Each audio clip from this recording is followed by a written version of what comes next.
there's one thing that determines whether you'll ever sound natural improvising jazz.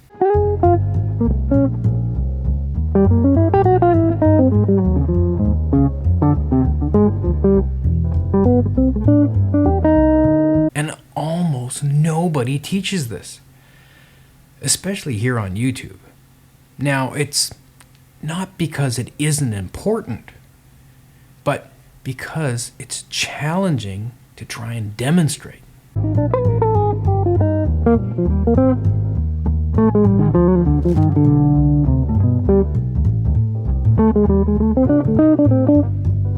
ever finish a solo and thought,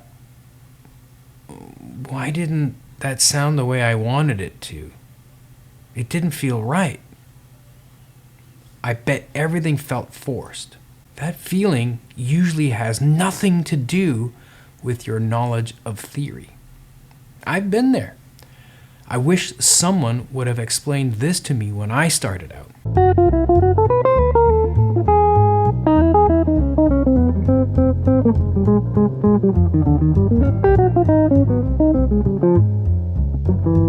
After playing jazz for close to 40 years, I eventually realized something that changed the way I improvise forever.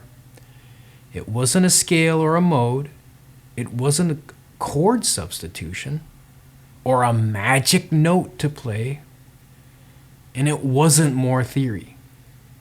It's something that you already possess. But like most, you don't trust it.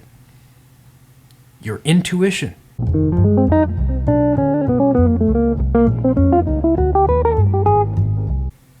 Here's the strange part. The more you try to calculate your way through the music, the worse your improvisation becomes. If you experience this or have in the past, let me know in the comments. Later in this video, I'll show you a simple routine that removes most of the thinking from improvisation. Improvisation doesn't reward control. It rewards trust. Music, especially jazz, should be like a conversation with your best friend. Easy, not a struggle.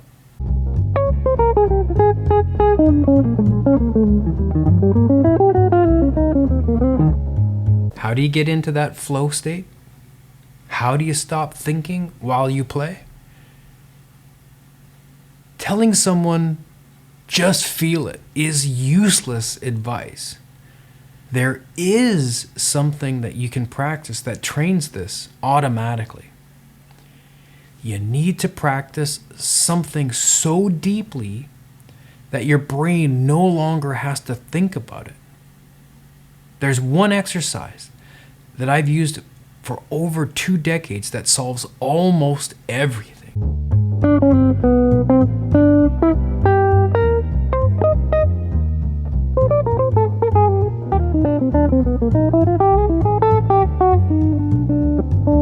An exercise that will make your solos sound cohesive,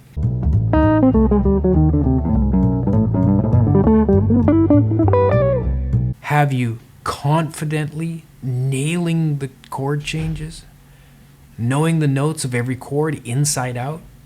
It forces you in a very gentle way to learn the song's progression in a holistic way. Train your fretboard awareness.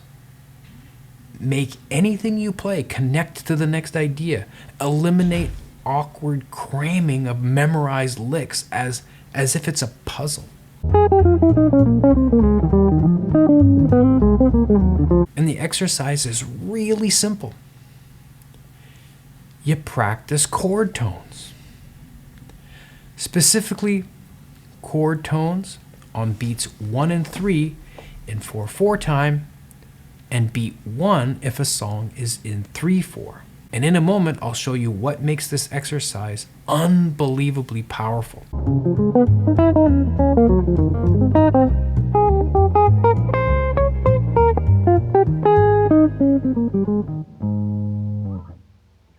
But first, let me show you something subtle that most players miss.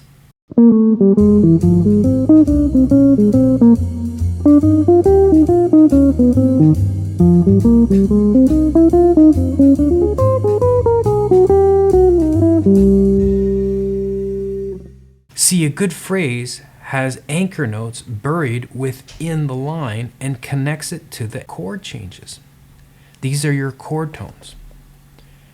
Now you won't be able to unsee it from now on. You'll start to notice this in master musicians playing. So use a song's chord progressions to teach you what you need to know to play that song without thinking.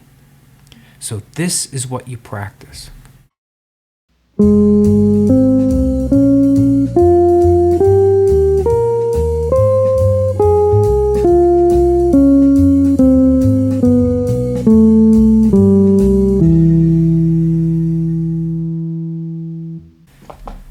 in here. This is the crucial part. Every note I played was the closest possible chord tone from the previous note. Do this until you run out of strings, then go the opposite direction. This trains you to come up with ideas no matter where you are in the song or where you are on your fretboard. But you have to practice this a lot. When you practice this long enough, something interesting happens. You stop asking, what's the next chord? What should I play? Because you'll instantly know what to play. You'll know where you are. If you only practice what I showed you today, you'll already be ahead of most players, by miles probably. But the real secret to sounding like jazz happens between the chord tones. The stories you tell between your trusty chord tones that guide you through the chords. Jazz is more like having a conversation. I have a PDF lesson for you. It'll change your focus to flowing jazz conversations and less about scales and licks. Link is below.